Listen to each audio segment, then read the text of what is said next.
The courtroom was filled with laughter. The judge, a tall, graying man named Judge Morrison, leaned back in his chair, shaking his head in disbelief. "This is a joke, right?" he scoffed, staring down at the teenager standing before him. "Tell me, young man, do you even know the difference between a subpoena and a sandwich?" The whole room erupted into laughter. Lawyers chuckled. Reporters whispered to each other. The bailiff smirked. The teenager, dressed in an oversized suit that barely fit him, remained silent, his eyes calm but piercing. "I mean, come on," Judge Morrison continued, flipping through the case file. "A child pretending to be a lawyer? This is a courtroom, not a school talent show." He pointed his gavel at the boy. "This is real life. People don't play dress up here." More laughter. More whispers. The boy remained silent, gripping the table in front of him. He was waiting for the moment he knew would come. "Tell you what, son," the judge said, barely holding back his amusement. "Since you seem so eager to make a fool of yourself, why don't you go ahead and give us your argument? Give us all a good laugh before I throw this nonsense out." A slow smile spread across the teenager's face. He picked up a sheet of paper, cleared his throat, and began to speak. His voice was calm, smooth, and confident. The words that came out of his mouth were not those of a child, but of a seasoned attorney. He laid out a flawless legal argument, citing obscure laws, past cases, and even precedents the judge himself had ruled on. Every word was sharp, every fact undeniable. The laughter stopped. Judge Morrison leaned forward, his smirk fading. The lawyers exchanged nervous glances. The bailiff, who had been grinning, suddenly looked serious. By the time the boy finished speaking, the entire courtroom was silent. Judge Morrison blinked, his mouth slightly open. He checked the case file again, as if hoping he had missed something. Finally, he swallowed hard and said, Who are you?" The teenager smiled. "My name is Ethan Carter, Your Honor, and I am the attorney representing my client." Silence. For the first time in his career, Judge Morrison had no words. 2 weeks earlier, Ethan Carter was just an ordinary 16-year-old. At least, that's what everyone thought. He lived in a small apartment with his older sister, Mia, who worked 2 jobs to keep them afloat. Their parents had died in an accident years ago, leaving them to fend for themselves. Ethan had always been different. While other kids played video games or watched movies, he read legal textbooks. He didn't just read them, he understood them. He memorized laws, studied court cases, and even debated online with real lawyers. But no one knew how smart he was. Not even Mia. One evening, Ethan was waiting for his sister to come home from work when he heard her on the phone, crying. "I don't know what to do," she sobbed. "They're trying to evict us. I don't have the money to fight this. I can't afford a lawyer."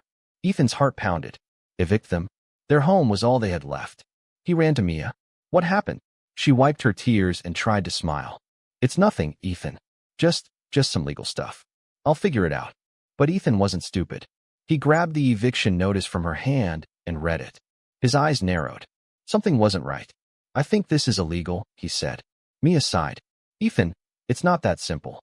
He didn't listen. He spent the next night digging through every law book he could find online. And then he found it, a loophole, a mistake in the paperwork. The landlord was breaking the law. The next morning, Ethan went to the courthouse and filed a response to the eviction notice, on his own. The clerk stared at him like he was crazy, but he didn't care. The case was set for a hearing in 2 weeks. Ethan had no lawyer, because he was going to be his own. The day of the hearing arrived. Mia had no idea what Ethan had done. She thought their case had been thrown out. But when she arrived at the courthouse, she saw him, standing in front of the judge, dressed in a suit, holding legal documents. "Ethan," she gasped. He turned to her and winked. "Trust me." She didn't know whether to scream or faint. Then the judge entered. The moment Ethan opened his mouth, the entire courtroom turned against him. The judge mocked him. The lawyers laughed at him. Even the audience thought it was a joke. But then he started speaking, and everything changed. Judge Morrison gripped the edge of his desk, staring at Ethan like he was seeing a ghost. How do you know all that?" the judge demanded. Ethan shrugged. "I study." The judge squinted at him. "No, this isn't normal.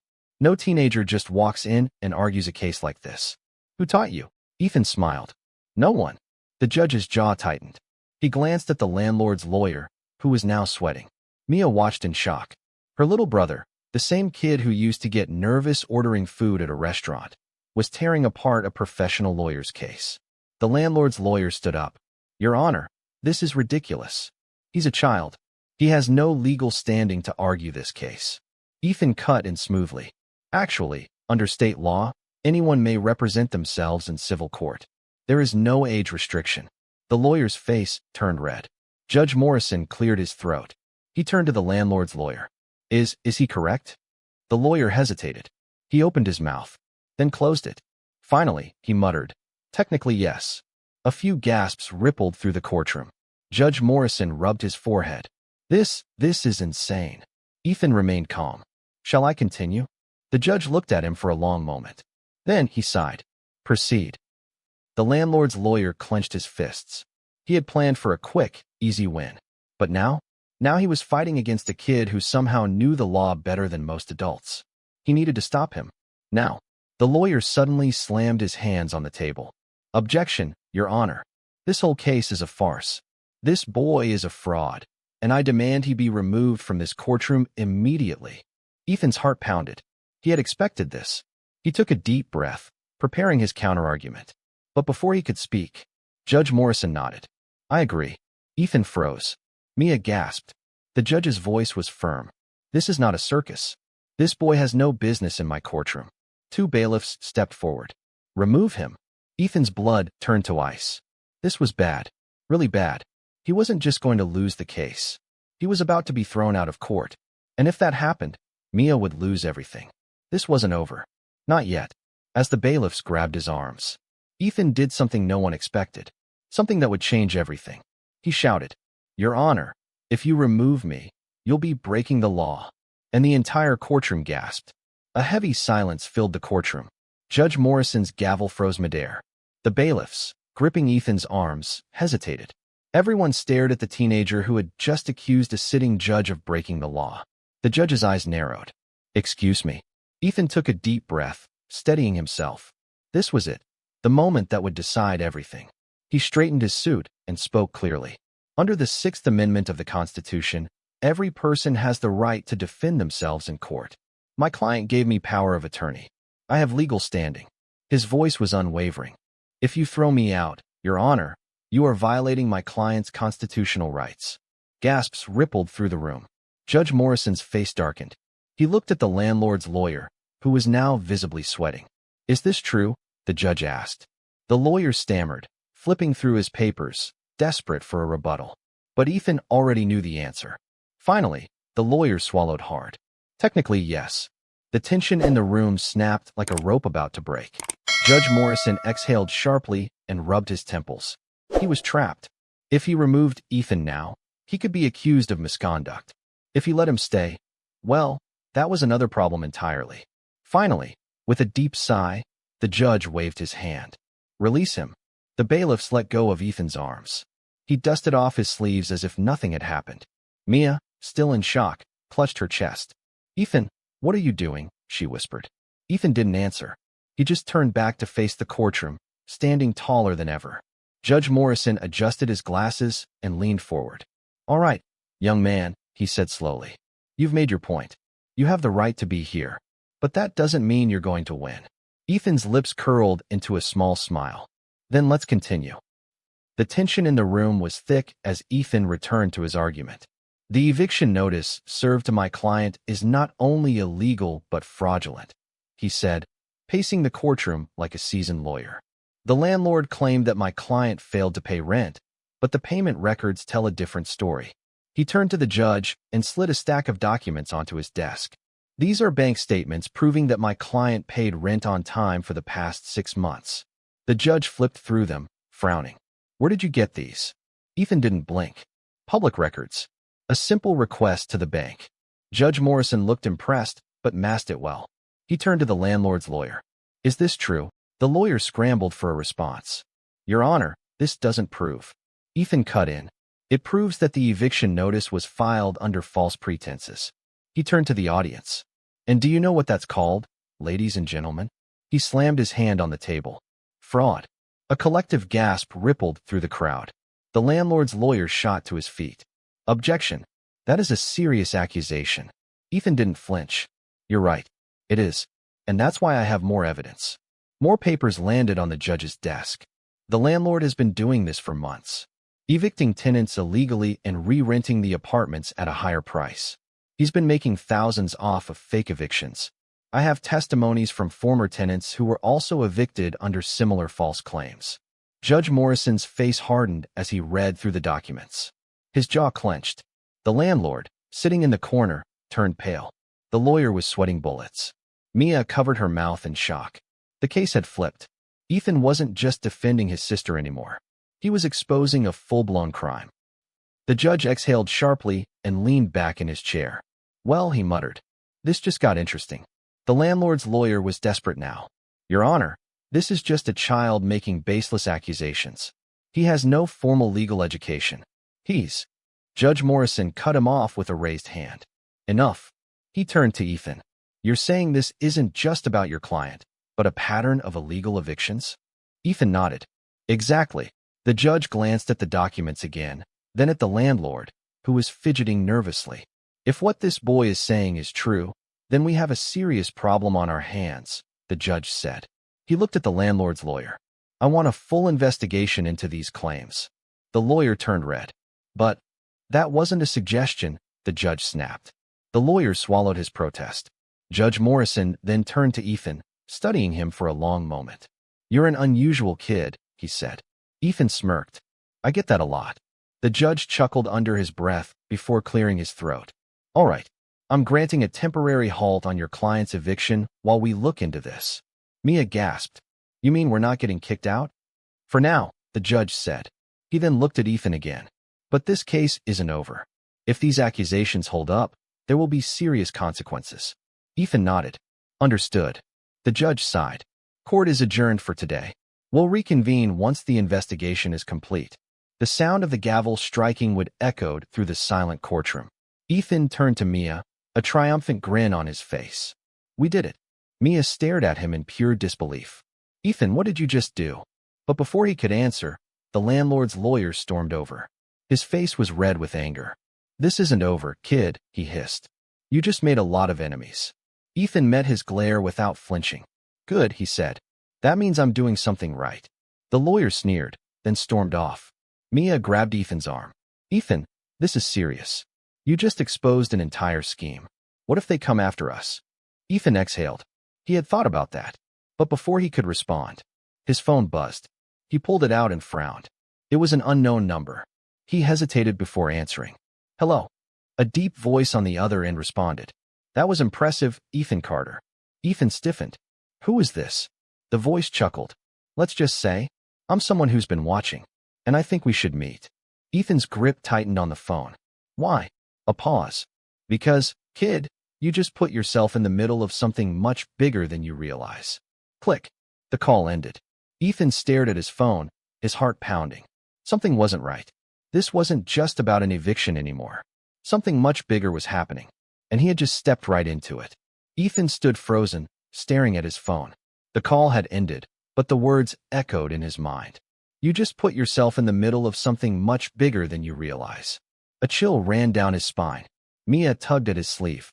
Ethan, who was that? He hesitated. He could hear the worry in her voice. She had already been through so much. Losing their parents, struggling to keep them afloat, almost getting evicted. Did he really want to drag her into this? He forced a small smile. Wrong number, he lied. Mia frowned, but let it go, too overwhelmed by everything that had just happened in court. We need to get out of here, she whispered, before that lawyer tries something. Ethan nodded. Good idea.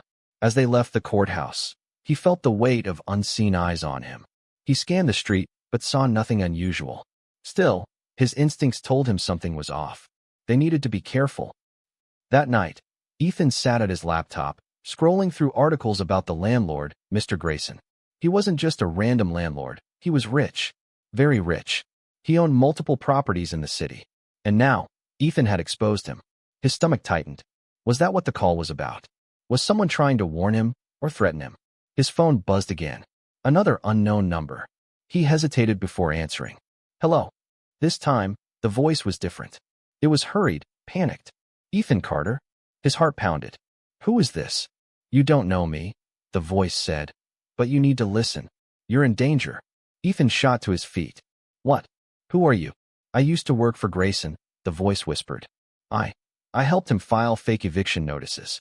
I didn't know how deep it went until I tried to leave. That's when I realized. A crash sounded through the phone. Then silence. Ethan's blood ran cold. Hello, he called. No response. Then a faint sound, heavy breathing. A new voice, deeper and colder, spoke. You should stop digging, kid. Click. The line went dead. Ethan stood frozen, gripping his phone so tightly his knuckles turned white. This was bad. Really bad. The next morning, Mia was making coffee when Ethan burst into the kitchen, still in his pajamas, his face pale. We need to leave, he blurted. Mia raised an eyebrow. Good morning to you too. I'm serious, he said, pacing. Something's wrong. I got a call last night. Someone who used to work for Grayson. They were trying to warn me, but he hesitated. Something happened to them. Mia set down her coffee. What do you mean, something happened? I don't know.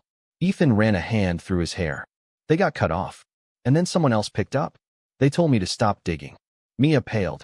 Ethan, she whispered. You need to stop. He clenched his fists. I can't. This isn't just about us anymore. Mia grabbed his arms, forcing him to look at her. Ethan, do you hear yourself? These people aren't playing games. If they think you're a threat, they'll... A knock at the door. They both froze. Ethan's stomach twisted. Slowly, Mia crept to the peephole. She gasped. It's the police. Ethan's heart pounded. The police? Had Grayson already made a move against him? Mia swallowed hard. What do we do? Ethan took a deep breath. There was no running. If they avoided the cops, they'd just look guilty.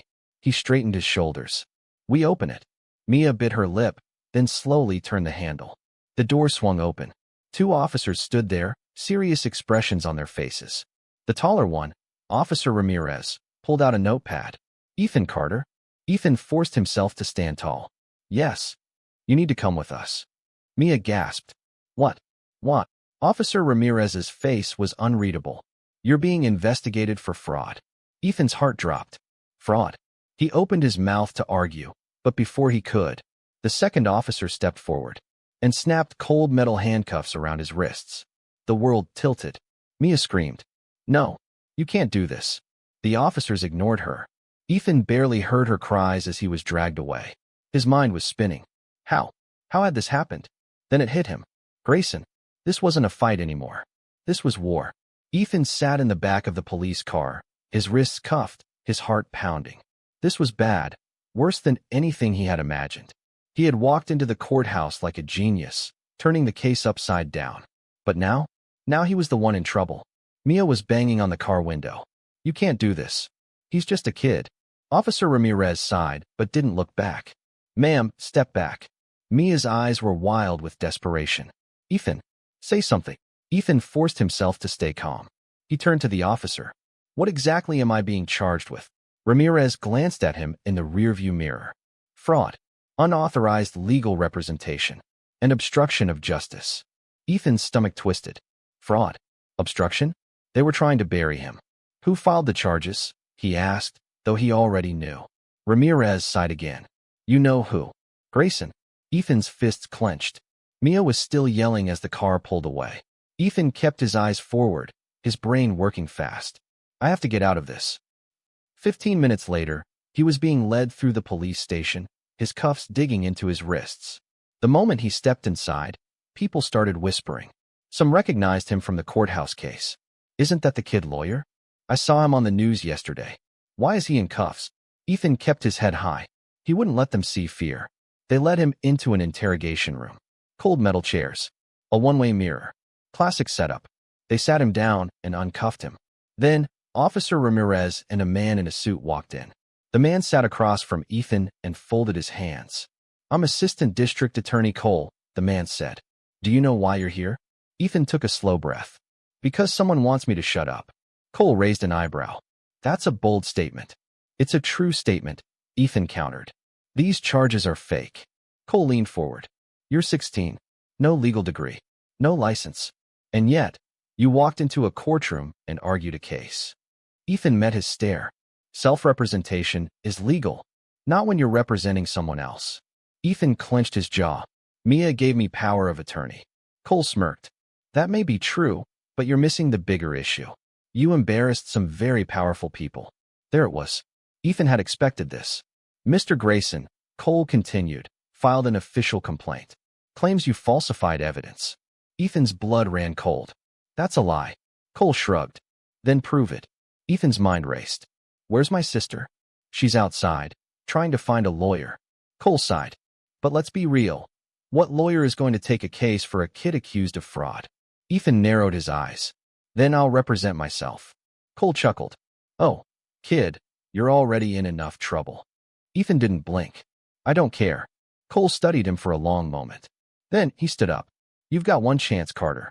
If you can prove Grayson falsified this case against you, I'll consider dropping the charges. Ethan's chest tightened. How long do I have? Cole smirked. Your arraignment is tomorrow morning. Ethan's heart pounded. He had less than 24 hours. Less than a day to prove he wasn't a criminal. Less than a day to take Grayson down, again. An hour later, they let him go. Mia was waiting outside, frantic. The moment she saw him, she threw her arms around him. Oh my God, Ethan, she sobbed. Are you okay? I'm fine, he said, though his heart was still racing. Mia pulled back, gripping his face. What happened? Are they dropping the charges? Ethan exhaled. Not yet. I have until tomorrow morning to prove Grayson is lying. Mia shook her head. Ethan, this is insane. We need a real lawyer. He gave her a look. And how are we paying for one? Mia's face fell. That was the problem. They barely had enough money for rent. Hiring a lawyer was impossible. Ethan sighed. I have to do this myself. Mia clenched her fists. You shouldn't have to. I don't have a choice.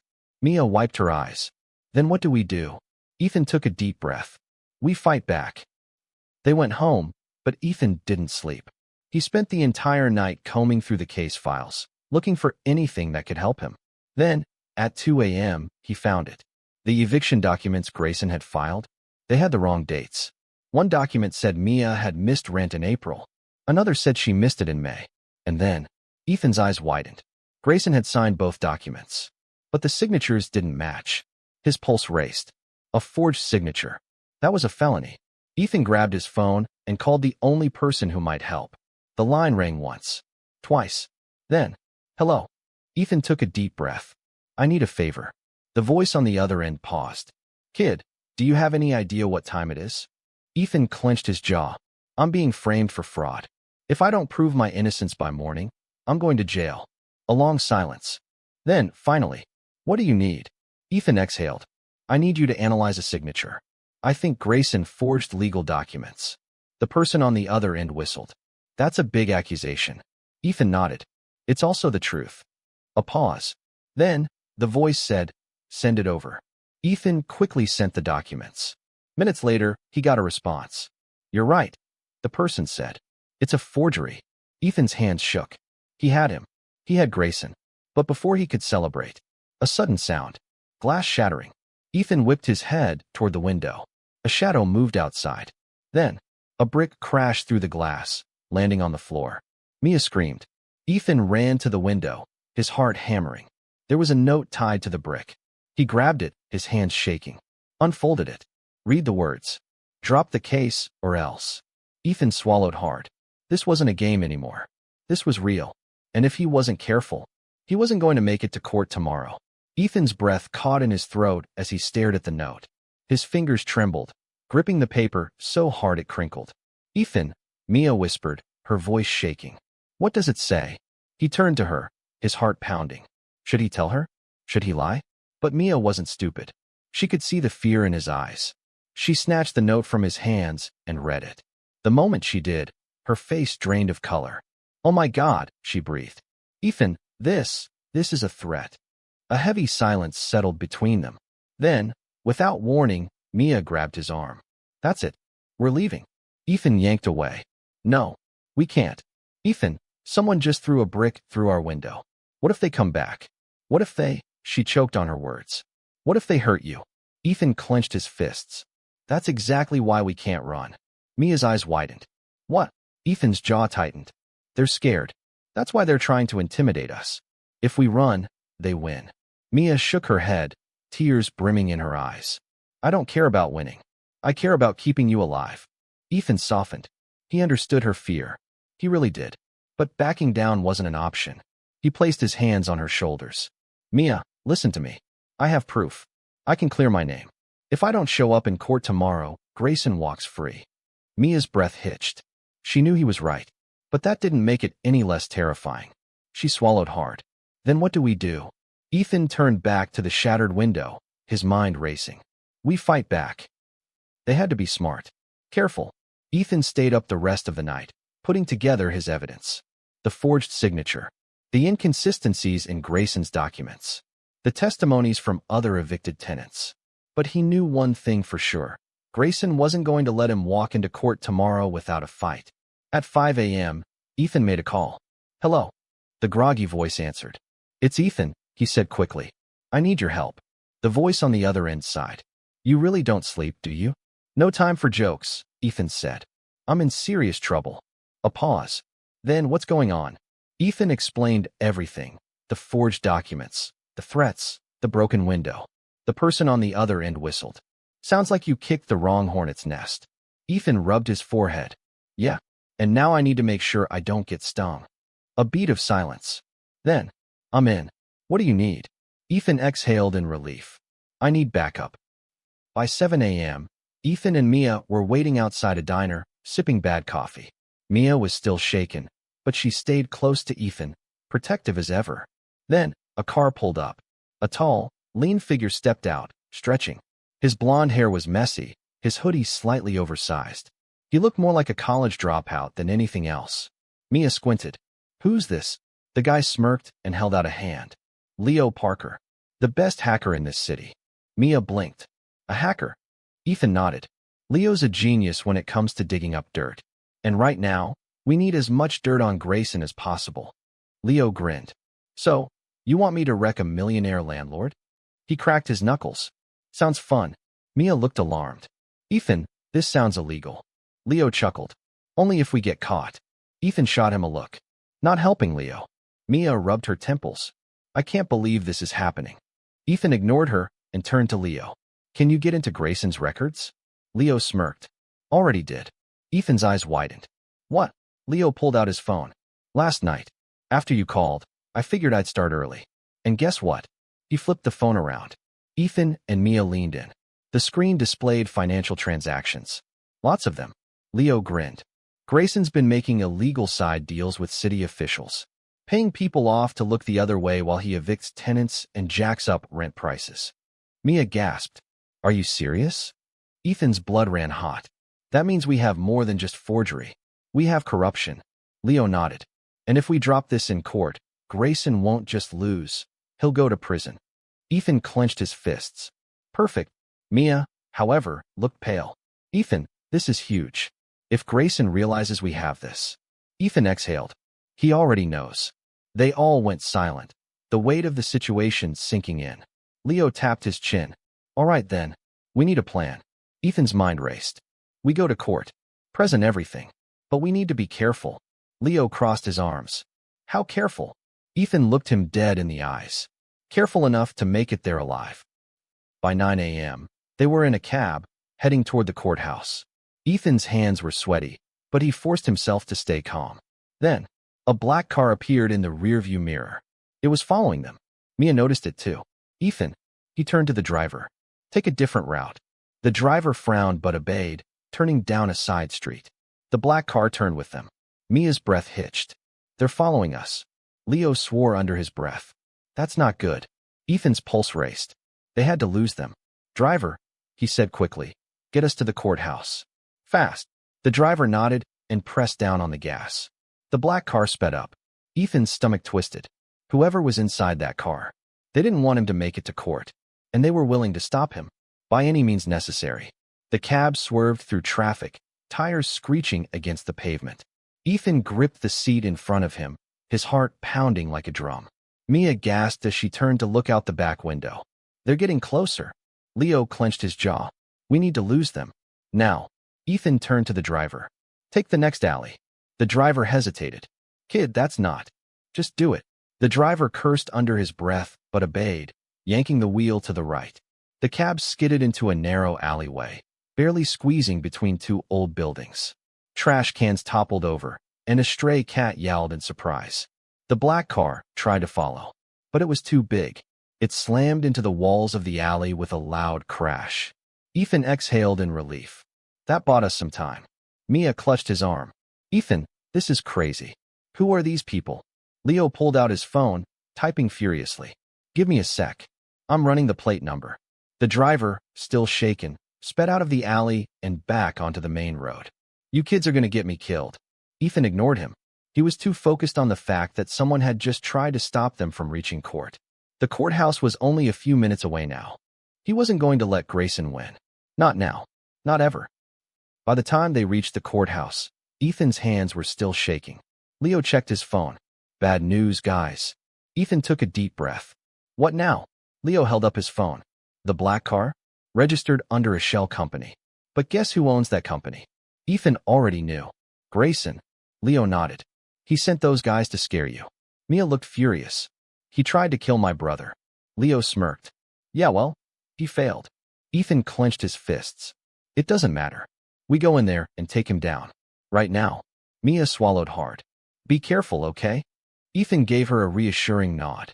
Then he turned and pushed through the courthouse doors. Game on. The courtroom was packed. Reporters, attorneys, and city officials filled the seats. Everyone wanted to see the kid lawyer who had taken on a millionaire landlord. Ethan adjusted his tie and walked to his seat. Across the room, Grayson sat with his high-powered lawyers. The man smirked at Ethan like he had already won. Ethan met his gaze. Not today. Judge Morrison entered, and everyone rose. The moment he sat down, he glanced at Ethan. You again? Ethan smirked. Me again. The judge sighed. All right, let's get this over with. Mr. Carter, you've been accused of fraud and unauthorized legal practice. How do you plead? Ethan stood tall. Not guilty, Your Honor. Grayson's lawyer smirked. We're prepared to prove otherwise. Ethan's pulse quickened, but he kept his expression calm. Then let's begin. Grayson's lawyer went first, painting Ethan as a reckless teenager who had faked evidence to win the eviction case. They called in a handwriting expert, one paid off by Grayson, to claim that Ethan's proof of forgery was inconclusive. Ethan gritted his teeth. He had expected this. When it was his turn, he stood and walked to the evidence table. Your Honor, he began, this entire case is based on lies. Grayson isn't just trying to evict innocent tenants. He's committing fraud, and I can prove it. He turned to Leo, who was sitting in the back. Leo nodded and sent a file to the court clerk. A few seconds later, the clerk printed out the documents and handed them to the judge. Judge Morrison adjusted his glasses. What am I looking at? Ethan's voice was steady. Bank records, showing that Mr. Grayson has been paying off city officials to approve illegal evictions. A gasp rippled through the room. Grayson's face darkened. Ethan continued. Not only that, but I also have proof that the eviction notices Grayson filed had forged signatures. The judge's eyes narrowed. Forged. Ethan walked over to the projector screen and pulled up the two documents. Look at the signatures, Your Honor. The judge leaned in, comparing them. After a long pause, he frowned. They don't match. Ethan nodded. Exactly. Someone faked them. And we both know who. All eyes turned to Grayson. The man's jaw clenched. Grayson's lawyer shot to his feet. Objection. This evidence was obtained illegally. Judge Morrison raised a hand. Overruled. The lawyer swallowed hard. Judge Morrison turned to Ethan. Are you saying that Mr. Grayson knowingly submitted forged legal documents? Ethan met his gaze. Yes, Your Honor. And that's not all. He turned to Leo, who held up his phone. Leo pressed a button, and an audio recording played. A voice echoed through the courtroom. Drop the case, or else. Gasps filled the air. Ethan's heart pounded as he stared straight at Grayson. That was sent to me last night. A threat. Because Mr. Grayson knows he's guilty. Grayson's face twisted with rage. The judge turned to him. Mr. Grayson, do you deny these allegations? Grayson shot to his feet. This is outrageous. He's just a kid. He's lying. Ethan cut in, then explained the bank transfers. Grayson's mouth snapped shut. He was trapped. Judge Morrison leaned back, deep in thought.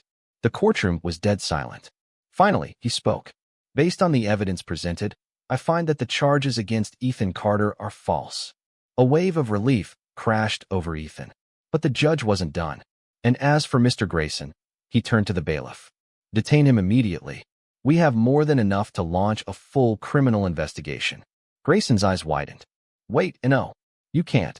Before he could say another word, 2 officers grabbed his arms and cuffed him. The courtroom erupted in chaos. Mia let out a choked sob, covering her mouth. Leo fist pumped.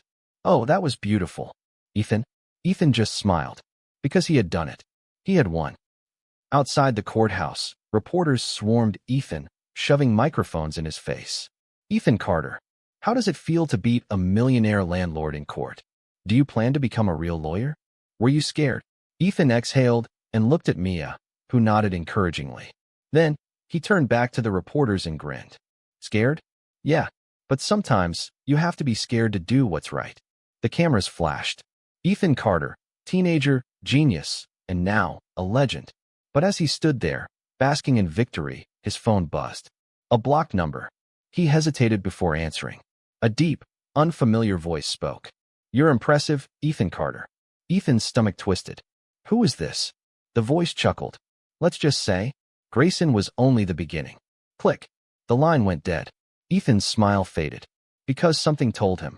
This fight was far from over. Ethan stood frozen, gripping his phone. His heartbeat, which had finally started to settle after the courtroom victory, spiked again. Grayson was only the beginning. Who was this? And what did they mean? Mia tugged his sleeve. Ethan? What's wrong? He hesitated. For a split second, he considered lying, telling her it was nothing. But after everything they'd been through, he knew better. He showed her the phone screen. Blocked number. Mia frowned. Who was it? Ethan swallowed hard. I don't know. But they knew about Grayson. Leo, standing nearby, perked up. Wait, another mystery villain? Man, this just keeps getting better. Ethan shot him a look. Leo, this isn't a joke. Someone's watching us. Leo's smirk faded. Okay, yeah, that's creepy. Mia clutched Ethan's arm. You're done with this, right? Grayson is gone. We can move on. Ethan wanted to agree. Wanted to tell her that this was over. But deep down, he knew it wasn't. Not even close. That night, Ethan couldn't sleep. He lay in bed, staring at the ceiling, replaying everything in his mind. The courtroom battle. The threats. The car chase. The call. Grayson was only the beginning. What did that mean? He sat up, grabbing his laptop. If someone was trying to warn or threaten him, he needed to be ready. He started digging. At first, he looked into Grayson's business ties. If Grayson had been paying off officials, maybe he wasn't working alone. An hour passed. Then 2. Then he found it. A name. Robert Calloway. Ethan's eyes narrowed. Calloway was a billionaire real estate mogul. He owned multiple companies, including the one Grayson worked under. Ethan's pulse quickened. Grayson was small time. A pawn. Calloway? He was the king. Ethan leaned back, running a hand through his hair. Oh man, Leo was going to love this. The next morning, Ethan, Mia, and Leo met at a small cafe. Ethan slid his laptop across the table. Found something. Leo raised an eyebrow. That was fast. Mia sighed. Of course it was. Leo skimmed the screen, then let out a low whistle. Robert Calloway. Dude's a big deal. Ethan nodded. And he's connected to Grayson. I think Grayson was just a piece of something bigger. Mia crossed her arms. Ethan, do you hear yourself? We won. You don't have to keep digging. Ethan met her gaze. I do if they're coming after us. Mia flinched. Leo tapped the laptop. All right, say you're right. What's our next move? Ethan exhaled. We find out why Calloway cares about this case. Leo grinned. Now that sounds fun. Mia groaned. I hate this. Ethan squeezed her hand. I know, but we don't have a choice. Mia sighed. Fine, but if someone throws another brick through our window, I'm dragging you out of this. Ethan smirked. Deal. Later that afternoon, Ethan and Leo set up in Leo's apartment. Better security, fewer prying eyes. Leo cracked his knuckles. Time to break into some billion-dollar secrets. Ethan raised an eyebrow. Legally. Leo grinned. Ethan, buddy, do you really want to ask that question? Ethan sighed. Just don't get caught. Leo's fingers flew across the keyboard. No promises. Minutes passed. Then, bingo. Ethan leaned in. What did you find? Leo pointed to the screen. Calloway owns a lot of properties. But look at these. Ethan scanned the list. His eyes widened. These are all the buildings Grayson evicted tenants from. Leo nodded. And get this. After kicking people out, Calloway bought the buildings at a dirt cheap price. It's a scam. Ethan clenched his jaw. Grayson was forcing people out so Calloway could swoop in and take over. Leo leaned back. And now that Grayson's been exposed, Calloway's trying to make sure you don't dig deeper. Ethan exhaled sharply. Grayson was just the beginning. Calloway was the real threat. And Ethan had just put himself directly in his crosshairs. That night, as Ethan walked home, his phone buzzed again. Unknown number. He hesitated, then answered. Hello. A slow, deliberate voice spoke. You should have stopped, Ethan. Ethan's stomach twisted. The voice chuckled. You're playing a dangerous game. Ethan's grip tightened on the phone. And who exactly am I playing against? A pause.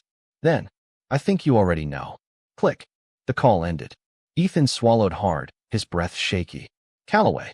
The man knew his name, knew what he was doing. And now, he was coming for him. Ethan lowered his phone slowly, his breath coming in short, sharp bursts. His pulse pounded in his ears. Calloway knew. He wasn't just some distant billionaire sitting in a penthouse, unaware of Ethan's existence. He was watching, and he had just made his move. Ethan swallowed the lump in his throat and forced himself to think. Panicking wouldn't help. Calloway was powerful, but he was just a man. And men made mistakes. Ethan just had to find one. He turned on his heel and hurried home. The game wasn't over. Not yet. Mia nearly tackled him when he walked through the door. Where have you been? She demanded. I've been calling you for an hour. Ethan gently pried her hands off him. I was with Leo. Mia's eyes darted to his phone. And who just called you? Ethan hesitated. Mia's face darkened. Ethan. He sighed, rubbing his temples. It was Calloway. Mia's breath hitched. What? He knows I'm looking into him. Ethan said, his voice tight. He's trying to scare me off. Mia stepped back, shaking her head. Ethan, this is exactly what I was afraid of. We shouldn't be involved in this. Ethan met her gaze. Mia, if we back off now, we lose. Mia threw her hands up. Lose what? Ethan, we're not cops. We're not FBI agents. We're just two people trying to survive. We should be celebrating that we won against Grayson, not. Ethan cut her off. And what happens when Calloway sends another Grayson? Or worse, you think he's just going to forget about us? Mia bit her lip. Ethan softened. Mia, I can't let him get away with this. Not after what he did to those people. Not after what he tried to do to us. Mia exhaled slowly, rubbing her arms. She looked at him, really looked at him. Finally, she sighed. Fine, but promise me one thing. Ethan tilted his head. If it gets too dangerous, she said, her voice barely above a whisper, we walk away. Ethan hesitated, then nodded. I promise. Mia didn't look convinced. Neither did Ethan. The next day, Ethan and Leo met in an underground parking lot. The only place Leo felt was off the grid enough for their new plan. Leo leaned against a pillar, arms crossed. All right, genius. What's the move?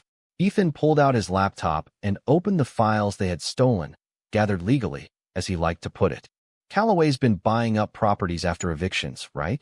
Leo nodded. Yeah, and Ethan tapped the screen. Look at these transactions. They don't make sense. Leo leaned in. Huh. Yeah. Some of these properties were sold to Calloway's company for almost nothing. Like pennies. Ethan smirked. Because the sales were fake. Leo's eyes widened. Wait, are you saying?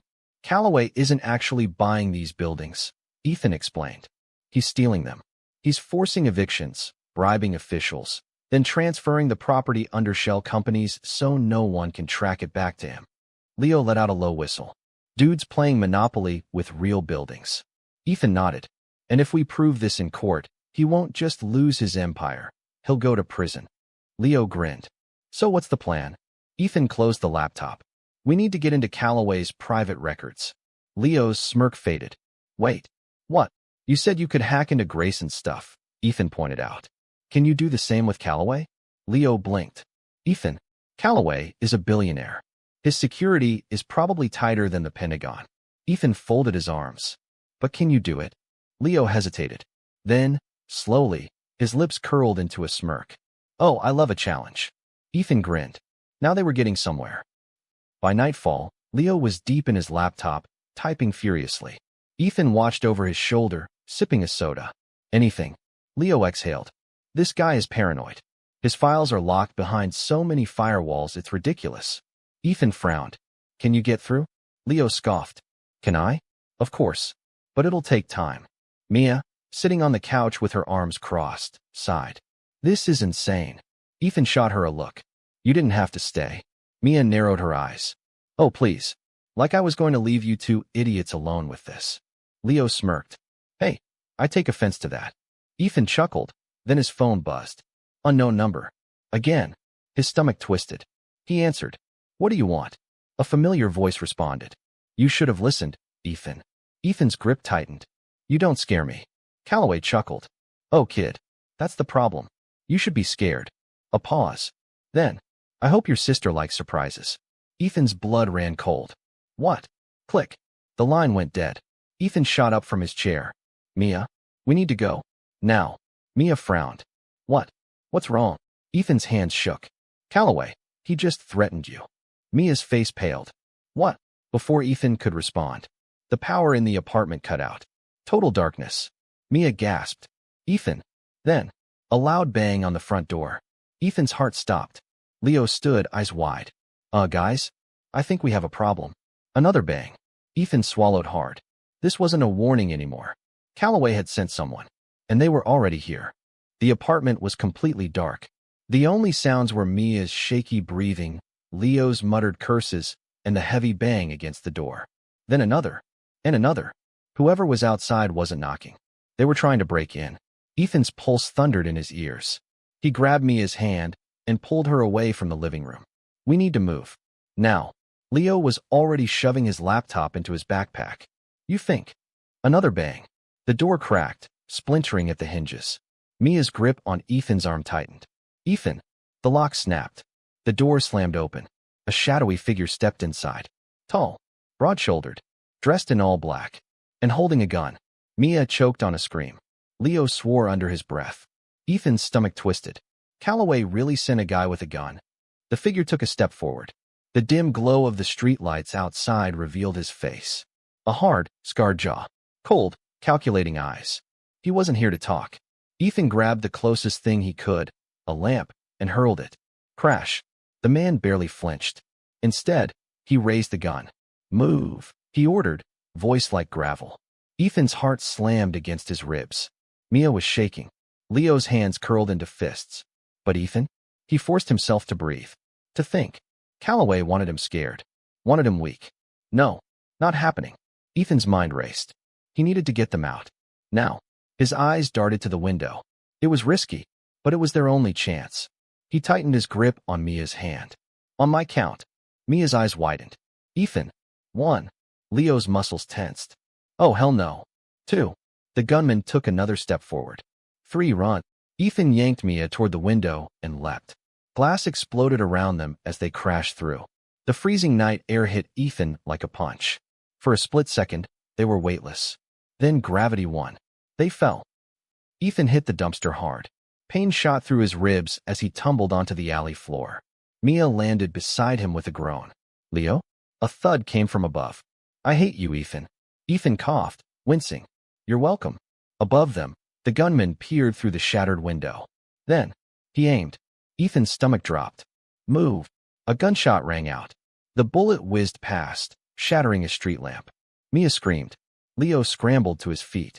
Go, go, go. Ethan grabbed Mia's hand and ran. Their feet pounded against the pavement as they tore through the alley, breath ragged, adrenaline surging. Behind them, tires screeched. The gunman wasn't alone. A black SUV skidded into the alley, headlights blinding.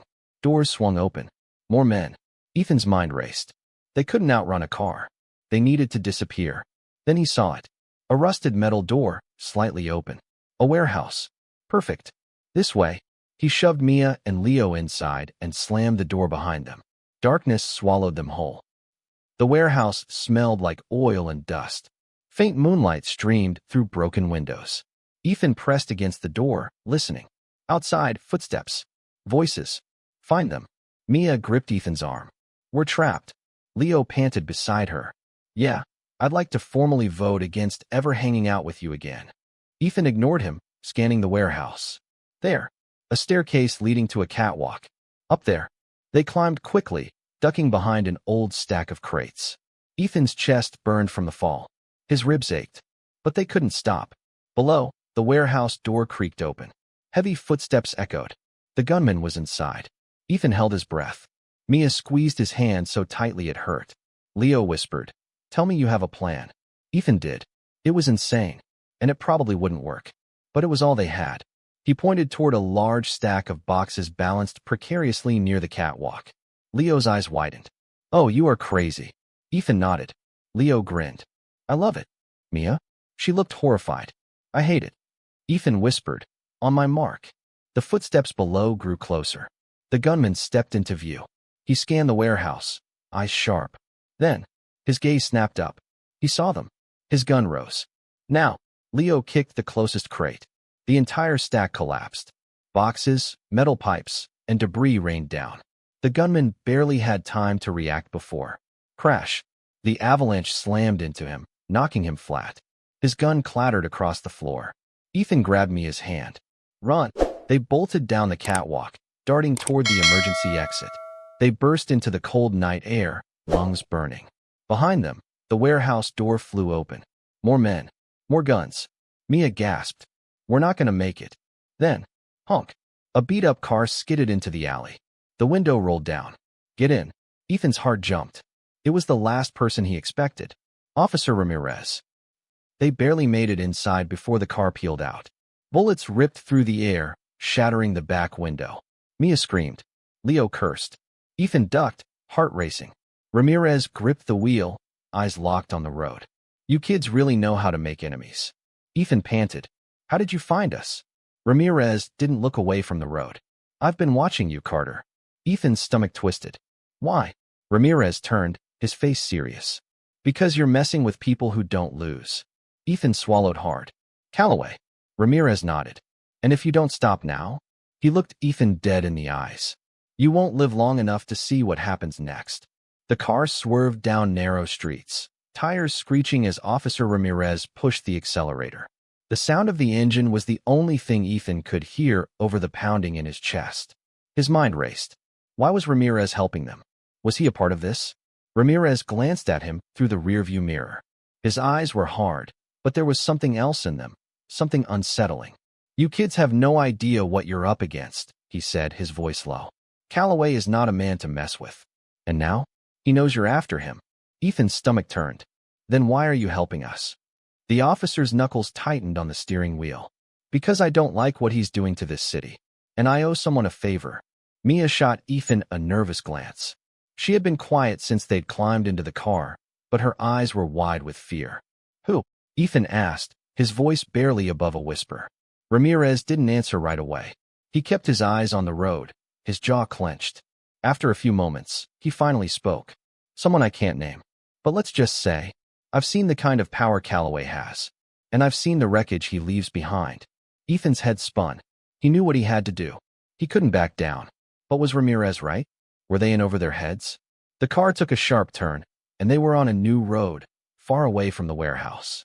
Ramirez seemed to be leading them somewhere, but Ethan had no idea where. He barely knew the city well enough to even guess.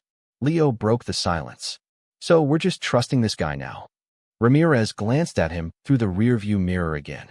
"If I wanted you dead, I'd have dropped you off a mile back." Leo frowned but stayed quiet.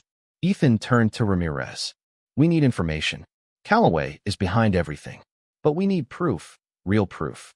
How can we bring him down?" Ramirez didn't answer at first. The car continued speeding through the dark streets, its headlights slicing through the night. Finally, Ramirez spoke. "You're not going to be able to take him down with what you have. Not yet." Ethan's frustration bubbled up. "Then what do we need?" "We have evidence. Grayson's records, the bank transactions, everything he's been doing." Ramirez shook his head. "Not enough." He let out a deep breath, his gaze steady. "You need to know what's really going on. And to do that, you're going to have to get to Calloway himself." Ethan narrowed his eyes. "How?" Ramirez's grip tightened on the wheel. "He's been hiding in plain sight. His operations are huge. You have to get close. Infiltrate his network. Get him to trust you." Leo raised an eyebrow. "Trust us? Are you kidding?" Ramirez didn't look at him. "It's your best shot." Ethan's mind was a whirlwind. It seemed impossible, getting close to someone like Calloway, who was surrounded by an army of guards and corrupt officials. But then he remembered something. Grayson, Calloway's right-hand man, had been playing a part in this too. He had been in the courtroom when Ethan exposed the fraud. Was that just coincidence? Or was Grayson planning to have Ethan removed? Ethan's thoughts were interrupted as Ramirez took another sharp turn, and the car slowed to a stop in front of an unmarked building. They were in a completely different part of the city now, one Ethan didn't recognize. It looked like a storage facility, surrounded by high fences and gates. Ramirez shut off the engine. "Get out," he said, his voice grim. Mia was the first to speak. "Where are we?" Ramirez ignored her question. "You need to be prepared for what you'll find in there. Calloway's people have eyes everywhere. You can't trust anyone." Ethan nodded. "What's inside?" Ramirez took a deep breath. This is where it all comes together. All the shady deals, the falsified records, the cash laundering. If you want to get him, you need what's in there. Ethan's heart began to race again. This was it. The moment he had been waiting for. This was the key. "Let's go," he said. They got out of the car, and Ramirez led them toward the building. It was dark, except for a dim light coming from the side of the building. Ramirez moved like he knew exactly where he was going, stepping lightly and purposefully. Ethan, Leo, and Mia followed, their footsteps echoing in the night. When they reached the back of the building, Ramirez crouched by a small door and slipped a key out of his pocket. He unlocked the door with a soft click. "This is it," he whispered. They stepped inside. The air was thick with dust and the smell of old wood. The only sound was the faint hum of machines in the distance. Ethan's mind was racing. This was their chance. They followed Ramirez through the dark building, past towering shelves filled with unmarked boxes. The further they walked, the more Ethan felt like they were heading into the belly of the beast. Finally, they reached a heavy door at the back of the room. Ramirez stopped and turned to face them. "This is where it gets serious," he warned. "The files you need are in there. But don't expect an easy time getting them. Calloway's people have been watching this place for years." Mia bit her lip. "So how do we get in?" Ramirez reached into his jacket pocket and pulled out a small device. He pressed a button, and the lock on the door clicked open. Ethan's breath caught. "What's that?" "A hacking tool," Ramirez said simply. "It'll give you access to the network. But once you're in, you have to move quickly. Don't waste time." He opened the door and gestured for them to enter. Ethan stepped inside, feeling like the walls were closing in. The room was full of old filing cabinets and security monitors. It was a maze of data, everything Calloway had been working on. Leo moved toward the monitors. "Looks like we're in," he said, pulling up files on the screen. Ethan felt a wave of relief. But then, a sound. A footstep. Ethan's heart stopped. Someone was coming. The footstep was faint at first, but it was enough to send a shiver down Ethan's spine. His breath hitched. The walls around him seemed to close in even more. He turned, but the room was still silent, save for the quiet hum of the machines. "Did you hear that?" Mia whispered, her voice barely audible. She was looking around, eyes wide with fear. Ethan nodded, his pulse quickening. "Someone's here." Leo stood at the computer terminal, his fingers frozen above the keyboard. "We need more time. These files are encrypted. I'm almost through, but not yet."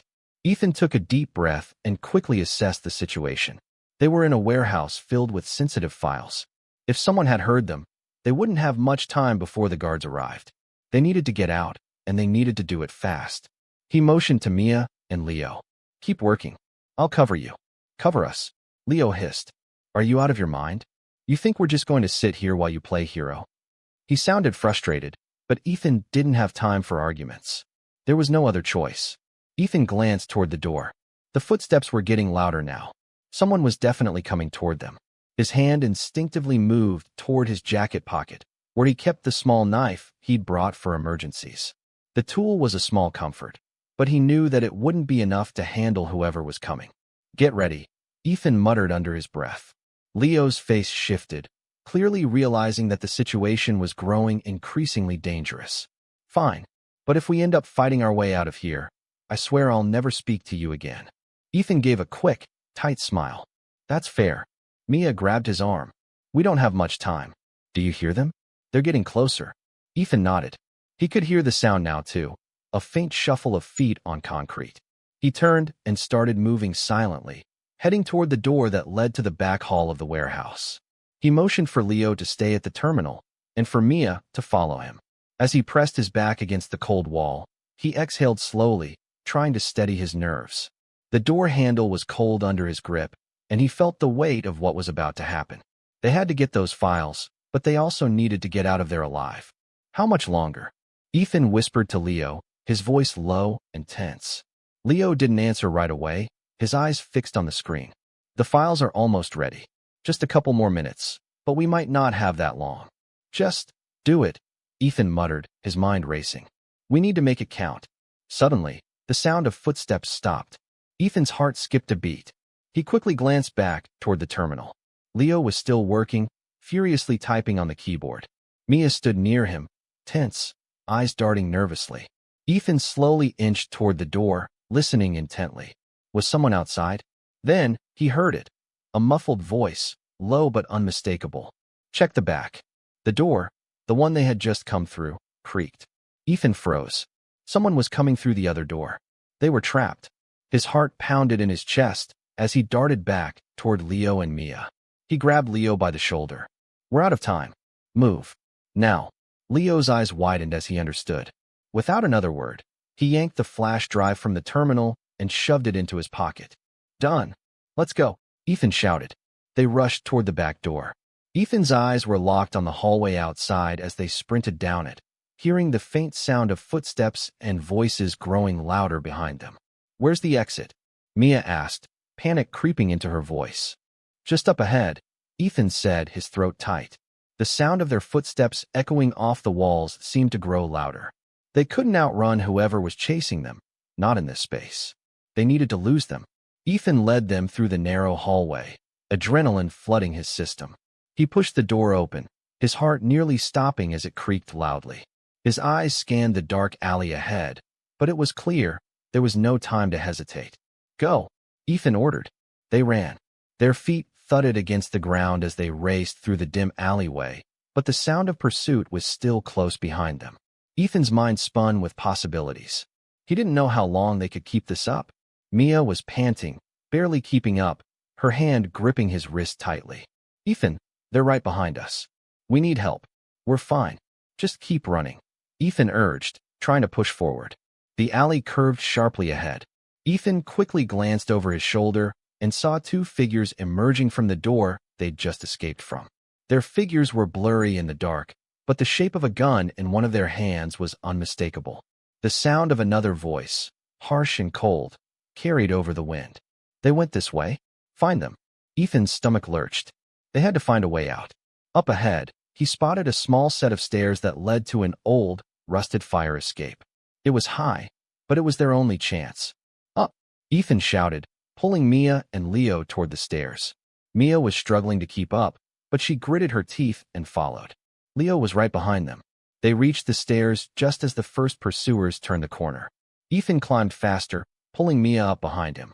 He looked down briefly and saw the two men from the warehouse now sprinting toward the stairs. His heart raced. They were closing in. They had no choice but to go up to reach the rooftops. They made it to the top just as the sound of footsteps and shouts echoed behind them. The door slammed open, but Ethan didn't look back. We've got to keep going, he said, his voice tight with urgency. They were on the roof now, staring out at the city spread below them. Ethan could see the lights of distant buildings, but they had no plan. They couldn't run forever, but at least for now, they were out of the immediate danger. Leo breathed heavily. Okay, now what? Ethan glanced around, looking for an escape route. He couldn't think straight. His mind was buzzing with everything that had happened. But one thing was clear, they had to get out of the city. Get to the other side, Ethan said, motioning toward a gap between two buildings. We can jump, make our way to a safer area. Mia, clearly shaken, nodded.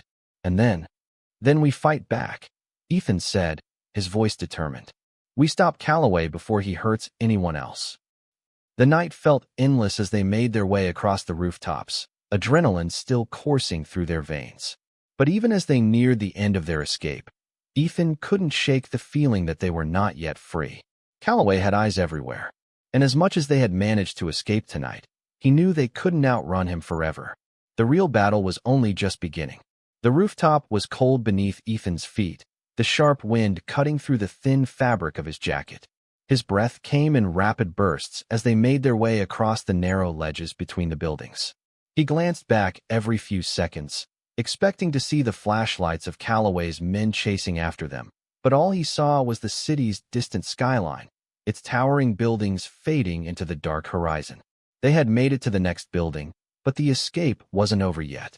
Ethan's heart hammered in his chest, not just from the exertion, but from the overwhelming pressure. What now? They couldn't just keep running. Eventually, they'd have to confront Calloway. But how? They needed more than the files. They needed something irrefutable, something that would force everyone to take action against him. But what? Ethan. Mia's voice broke through his thoughts. He turned to find her standing by the edge of the rooftop, her hand gripping the iron railing. Her face was pale, the terror from earlier still visible in her wide eyes. "Are we really doing this?" she asked, her voice almost a whisper. "Are we really going after him?" Ethan's throat tightened. He knew what she meant. All of it had escalated so quickly. A couple of weeks ago, they were just two siblings trying to make ends meet. Now they were tangled up in something far bigger than they ever imagined. The danger had never been more real, and he wasn't sure how much longer they could keep outrunning it. But he couldn't back down now, not when they were so close. "We don't have a choice," Ethan said, his voice firm, though he could hear the uncertainty in it. "If we stop now, people like Calloway will keep doing what they've been doing, hurting people, destroying lives. We can't let that happen." Mia nodded slowly, her gaze far away. She hesitated. "I'm scared. What if we don't make it out of this? What if something happens to you?" Ethan felt a pang in his chest. He knew she was worried, but he couldn't promise her that nothing would happen. He just couldn't. "I won't let anything happen to you," he said quietly. "We'll get through this, Mia. Together." Leo, who had been silent up until that point, suddenly spoke up. "Yeah, and if anyone tries to hurt you, they'll have to go through me first." He smirked, trying to lighten the mood. "I've got a ton of experience in hacking into bad guys' systems. If I can break into Calloway's database, we'll find what we need to take him down." Ethan smiled, despite the gravity of the situation. "I'm glad you're with us, Leo." "Always," Leo said, his tone suddenly serious. He stood a little straighter. "And I'll do whatever it takes to make sure Calloway gets what's coming to him." The resolve in Leo's voice was all the motivation Ethan needed. If they were going to win this, it was going to take all of them, his sister, his best friend, and himself. They would have to be smart, faster than their enemies, and braver than they'd ever been. Ethan's mind returned to their immediate escape plan. They were on the rooftops now, but they couldn't stay up there forever. Calloway's men would be looking for them. It was time to get to the next phase. "Okay," Ethan said, clapping his hands together. "We need to get out of here. We've got a safe house we can hide in for now." He glanced around, making sure they weren't being followed. "It's not much, but it'll give us time to figure out what's next." "Right. So where's this safe house?" Leo asked, arching an eyebrow. Ethan glanced down at his phone, pulling up the map of the city. "It's a place Mia and I used to go when we were younger, old family friends who owe us a favor. We can crash there for a bit while we lay low." Mia looked relieved, but a shadow passed over her face. "You really think it's safe there?" Ethan met her gaze. "It's our best option. We'll be safe for now." "All right then," Leo said with a small smile. "Let's get moving." By the time they reached the safe house, the night was beginning to fade into the first light of dawn. It wasn't much, an old apartment building in the outskirts of town, but it was hidden, and that's what mattered. They went in through the back entrance and up the narrow stairwell, the sound of their footsteps echoing in the silence. Ethan opened the door and ushered Mia and Leo inside. The place smelled faintly of dust and old furniture, but it was warm. It was safe. Leo immediately pulled out his laptop and set up at the small table in the corner. He was already working on cracking Calloway's systems. Ethan paced the room, his thoughts racing. Mia sat on the couch, her legs tucked underneath her. Her face was pale, her eyes distant. Ethan knew she was scared, even though she was trying to hide it. "How long do you think we have before Calloway sends more people after us?" Mia asked quietly, her voice barely above a whisper. Ethan glanced over at her. "I don't know, but we're going to make sure that doesn't matter. We've got everything we need to take him down. We just have to make it count." Mia nodded, but Ethan could see the worry in her eyes. He couldn't blame her. He was worried too. They were going up against a man who could crush them in an instant if he wanted to. But they couldn't stop now. They were so close. They had the evidence. They had the files. They had the truth. And in the end, The truth would be their weapon. Leo let out a triumphant cheer from across the room. Got it. Ethan's heart skipped a beat. Got what? Leo turned the laptop toward them, showing the screen. Calloway's entire financial network. I'm talking everything. His offshore accounts, the bribes, the fake transactions, the buildings he's been stealing from people. I've got it all. Ethan stepped forward, eyes wide. Can you get it into the right hands? Leo grinned. I already sent it to a few journalists I know. It'll be all over the news by tomorrow. We just have to stay out of sight for a little while. Once it's out there, Calloway won't be able to hide. Ethan's chest tightened with a mixture of relief and nervous anticipation. They had done it. They had the evidence, and they were about to expose Calloway for the criminal he was. It was over, or it should have been. As Leo continued to monitor the network, something about the silence in the room unsettled Ethan. He glanced at the window, the light from the rising sun casting long shadows in the corners of the room. The city outside seemed calm, but Ethan knew better. They were about to make an enemy far more dangerous than Grayson ever was. And even with everything they had, Ethan couldn't shake the feeling that Calloway wasn't finished with them yet. The battle was only just beginning.